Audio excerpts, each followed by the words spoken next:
नमस्कार दोस्तों, गाचा गुत्ता का एपिसोड 12 आ चुका है। ये एपिसोड और पिछला एपिसोड सीरीज के अब तक के one of the best episode थे। धीरे धीरे गाचा गुत्ता की सीरीज के अंदर मजा आना चालू हो रहा है और एक्सपेक्ट करते हैं आगे आने वाले एपिसोड भी कुछ इसी तरह के होंगे। आज की वीडियो के अंदर हम इसी एपिसोड के बारे में बात करने वाले हैं और सबसे पहले हम ओवरव्यू रिकैप लेने वाले हैं इस एपिसोड का और बाद में हम बात करने वाले हैं रिव्यूज और मेरे रेटिंग के ऊपर इस एपिसोड की। पिछले एपिसोड में हमने देखा था जो टामशी नाम का गिवर होता है वो थोड़ी बहुत ओरा फार्मिंग वगैरह कर रहा होता है। हम देखते हैं जो मोस्ट ऑफ द गिवर्स होते हैं वो आमो की पावर की वजह से, उसके वाइटल इंस्ट्रूमेंट, उसके बूट्स की वजह से उसकी साइड हो जाते हैं। एंड हम देखते हैं सिर्फ दो ही गिवर्स बचते हैं, टामशी और जांका। इस एपिसोड के स्टार्टिंग में हम इसी फाइट को कंटिन्यू होते देखते हैं। हम देखते हैं जो टामशी होता है अपने वाइटल इंस्ट्रूमेंट को यूज करता है जिसका नाम होता है तोक्शिन। अब इस तोक्शिन का नाम सुनते ही मेरे को जुजुत्सु काइसेन के एक मूव का नाम याद आ गया जिसका नाम होता है कोक्सेन। मतलब जो जुजुत्सु काइसेन के अंदर जो हमारा इतादोरी होता है वो ब्लैक फिश वाला मूव करता है, उसकी बात कर रहा हूँ। पर बेसिकली जो टामशी का टॉक्सिन होता है इससे वो बेसिकली एक स्ट्रिंग वगैरह को कंट्रोल वगैरह कर सकता है, विल्ड कर सकता है। हम देखते हैं जो पहला मूव हमारा टॉक्सिन से वो यूज करता है उसका नाम होता है नेट। वो सारे के सारे जो गिवर्स होते हैं उनको जाले में फंसा लेते हैं एंड इस नेट के अंदर, इस रोप के अंदर जितना आप मूव करते हो उतना स्ट्रांगली टाइटली आपको हेल्ड करता है। ये बेसिकली टामशी को लगा था अगर वो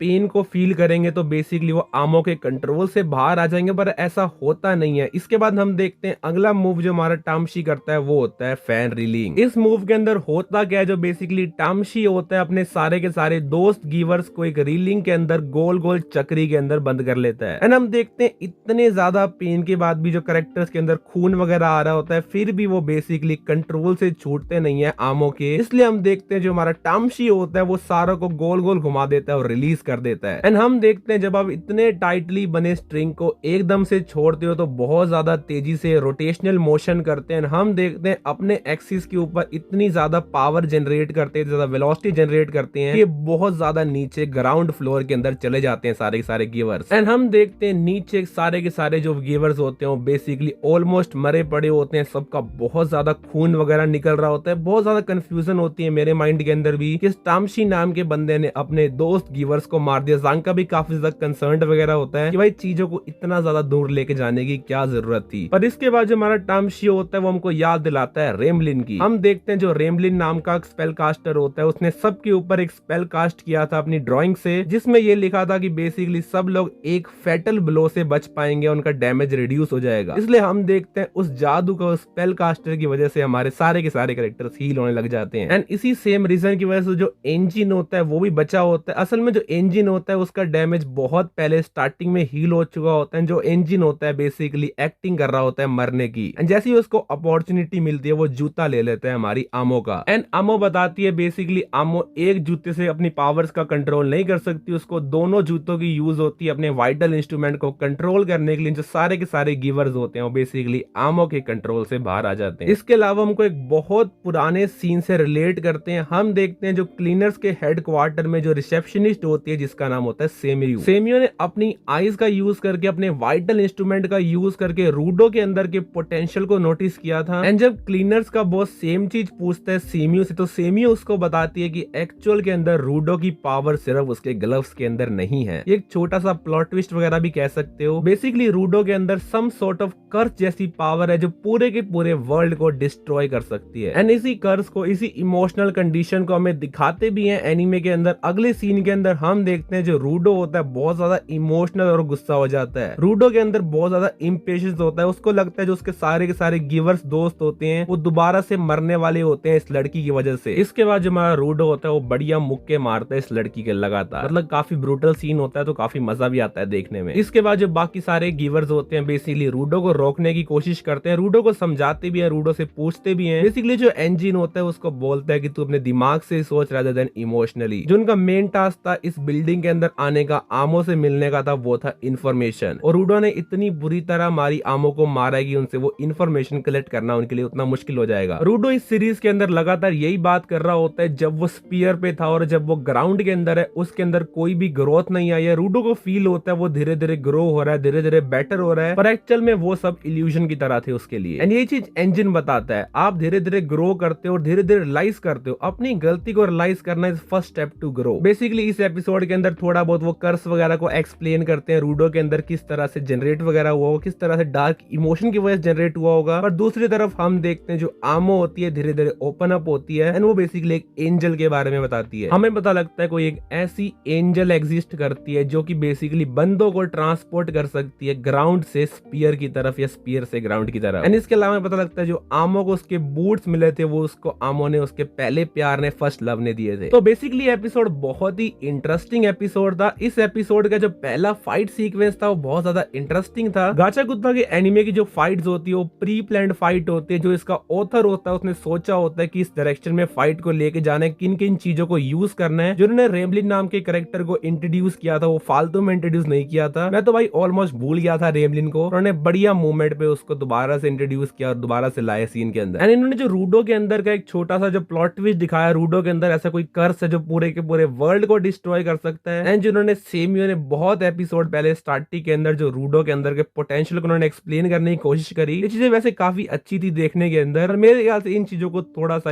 और ज्यादा हाइप्ड अप करके थोड़ा और बेटर तरीके से प्रेजेंट कर सकते थे। एनिमेशन भी इस एपिसोड की ठीक थी, आर्ट स्टाइल तो ऑब्वियसली बढ़िया था, पर मेरे ख्याल से इतनी ज्यादा out of the world animation नहीं थी। बहुत ज्यादा नॉर्मल एंड एवरेज एनिमेशन थी इस एपिसोड की। जो इस एपिसोड की मेन फाइट थी उन्होंने पहले 2-3 मिनट के अंदर ही एपिसोड के अंदर खत्म कर दी थी। बेसिकली जो आजकल के जो मॉडर्न एनिमे होते हैं उनके अंदर सबसे बड़ी कमी होती है कि आप उनके कैरेक्टर से इतना ज्यादा रिलेट नहीं कर पाते। अब तक गाचा कुत्ता देखते हुए मेरे को यही फील हुआ है, अगर किसी फ्यूचर के एपिसोड के अंदर रिसेंटली मान लो कोई कैरेक्टर की, कोई सपोर्टिंग साइड कैरेक्टर की डेथ वगैरह भी हो जाती है तो मेरे को इतना ज्यादा बुरा फील नहीं होगा, क्योंकि आजकल के मॉडर्न टाइम के अंदर आपको बहुत कम टाइम मिलता है एंड इसी सेम अमाउंट ऑफ टाइम के अंदर आपको इंटरेस्टिंग एक्शन सीक्वेंस भी डालने होते हैं, कैरेक्टर से फील भी कराना होता है, रिलेट भी कराना होता है, कैरेक्टर की बैक स्टोरी वगैरह भी आपको इंट्रोड्यूस करनी होती है। एंड इन सब चीजों को सेम 20 मिनट के एपिसोड में फिट करना बहुत ज्यादा मुश्किल होता है। अब आप किसी कैरेक्टर से बेसिकली इमोशनल अटैचमेंट कराने के लिए किसी से उसकी बैक स्टोरी वगैरह दिखाते हो, मोस्ट ऑफ द व्यूअर्स के लिए होता क्या, अटेंशन स्पैन बहुत कम है आजकल के लोगों का एंड इसलिए मोस्ट ऑफ द पीपल इसी बैक स्टोरी के अंदर ज्यादातर बोर हो जाते हैं शो के अंदर। इसलिए देखते हैं किस तरह से गाचा कुत्ता फ्यूचर एपिसोड के अंदर इसके कैरेक्टर की बैक स्टोरी को और उसके पेसिंग को मेंटेन करेगा। मॉडर्न शोनेन एनीमे के अंदर सबसे बड़ी प्रॉब्लम यही होती है एंड जो इन चीजों को परफेक्टली मैनेज कर लेता है, एक्शन सीक्वेंस के साथ एक मेंटेन करके रखे, उसी एनीमे को हम आज के डेट के अंदर मास्टरपीस बोलते हैं। इस एपिसोड को मैं जेन्युइनली 9 आउट ऑफ 10 रेट करना चाहूंगा। 10 आउट ऑफ 10 इसलिए नहीं दूंगा कि थोड़ी बहुत कमी लगी मेरे को, एनिमेशन थोड़ी सी एवरेज लगी। इसके अलावा जो थोड़े मोटे प्लॉट ट्विस्ट वगैरह थे, जो फाइट सीक्वेंस है थोड़े से कम थे, ट्विस्ट इतनी तरह उभर के नहीं आया एपिसोड के अंदर। बाकी ये काफी अच्छा एपिसोड था, डेफिनेटली इस एपिसोड का आप देख सकते हो। बाकी आपको क्या लगता है अगले एपिसोड के अंदर क्या होने वाला है आमो के साथ, क्या हमारा रूडो जा पाएगा ग्राउंड से स्पीयर की तरफ? बाकी आज के वीडियो में इतना ही था, चैनल को सब्सक्राइब वगैरह कर सकते हो। मिलने वॉचिंग, गुड बाय।